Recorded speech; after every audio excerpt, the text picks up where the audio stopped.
Alors, comment adapter la sécurité du logement et des villes aux besoins de nos chers seniors? Pour en parler avec nous aujourd'hui, Xavier Guisteau, qui est responsable marché France-Ouest chez Le Grand France. Bonjour. Bonjour. Également Pierre-Marie Chapon, directeur général de VA Conseil. Bonjour. Bonjour, vous nous présentez VA Conseil? VA Conseil, en fait, c'est un cabinet qui est spécialisé dans tout ce qu'on appelle la transition démographique et le vieillissement de la population. Donc on accompagne tout aussi bien les acteurs publics, grandes institutions, sur ces enjeux qui sont des enjeux majeurs pour notre pays. Très bien. Et vous, Xavier, Le Grand France quand même? Oui, Le Grand France, en deux mots, c'est effectivement le spécialiste du matériel électrique au sein du bâtiment. Très bien. Et donc vous vous occupez donc de la branche de l'ouest de la France. Voilà. Vous êtes basé où? La branche assistance à autonomie, je suis basé à Nantes. Sympa. Voilà, sympa. C'est sympa. bien, Et hein. on s'occupe effectivement de tout ce qui est assistance à autonomie, donc la prévention au sein du logement et de la personne. D'accord. Alors justement, comment on prévient les chutes et les accidents à domicile? Comment vous travaillez chez Legrand là-dessus, sur ce principe? Alors sur ce principe, le plus important effectivement, c'est l'adaptation du logement. L'adaptation du logement, il est très large.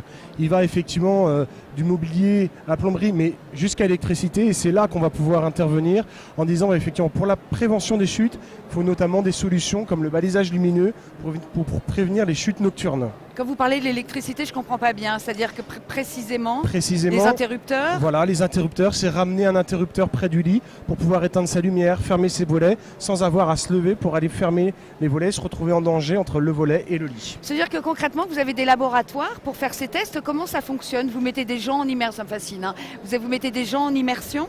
Alors on s'appuie effectivement, basé à Limoges, on s'appuie sur le CHU et leur connaissance justement sur les chutes, et grâce aussi aux sociétés de services à la personne et les EHPAD qui nous aident à découvrir justement la problématique des chutes. D'accord. Dès qu'il y a effectivement un problème de chute, ils s'inquiètent dans les EHPAD ou autres, dans le CHU, savoir comment ça s'est passé, et vous faut remonter Ils l'information. nous remontent l'information, ce qui nous permet nous après d'adapter nos solutions en fonction de ces chutes. D'accord, très bien.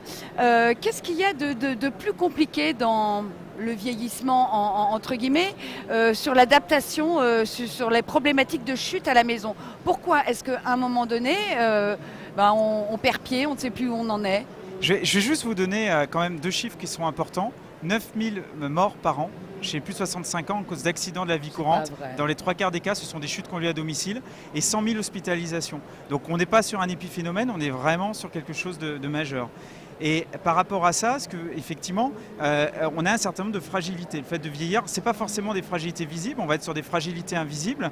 Ça va être des difficultés de vision, on va moins bien voir, on va moins bien entendre, on va être un peu plus confus dans son orientation. Et ce qui fait que typiquement, quand on va se lever à la nuit, par exemple pour aller aux toilettes, ou quand on va être dans sa salle de bain, si on a une baignoire, et bien là, la chute, effectivement, malheureusement, peut arriver. Et si on chute et qu'on est fragile, et bien après, c'est tout un cycle négatif qui s'enclenche. Mais est-ce qu'il n'y a pas une confusion entre le vieillissement ou la force de l'habitude?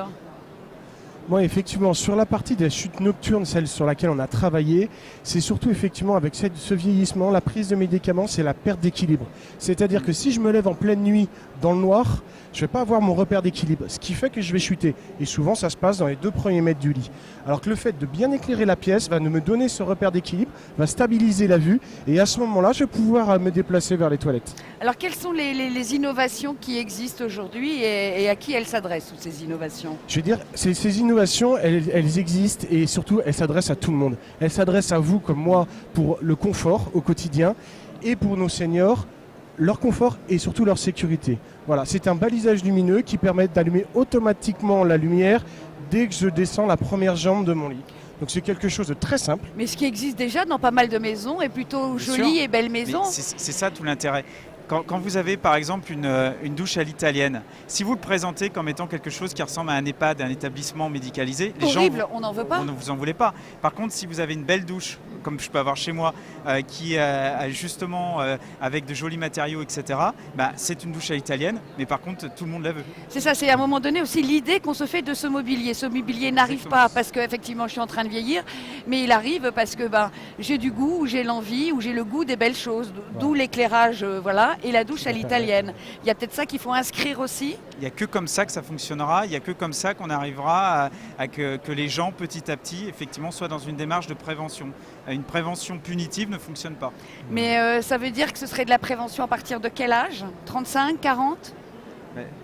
La prévention, pour moi, elle est, encore une fois, elle est de par le confort en amont. Donc aujourd'hui, moi, j'utilise ce balisage lumineux pour lever nocturne. Après, effectivement, cette perte d'équilibre, c'est dès l'âge de 60 ans, on peut être équipé. Encore une fois, là, plus en termes de prévention, plus que de confort. D'accord ? Mais encore une fois, ça apporte du confort au quotidien, le fait que la lumière s'allume automatiquement.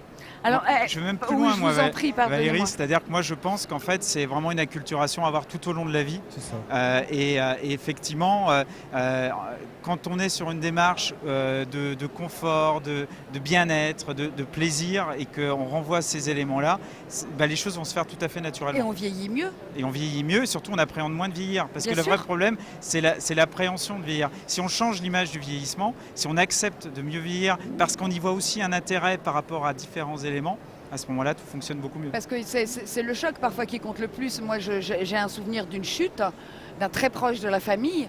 C'est pas la problématique de la chute et de l'hospitalisation, c'est ce que ça voulait dire et ce que ça entraînait. C'est soudain, je vieillis. Voilà. C'est ça qui est compliqué. La perte d'autonomie suite à une chute, elle est de deux ordres. Il y a la perte d'autonomie mentale en disant je ne suis plus... ans de deux ordres.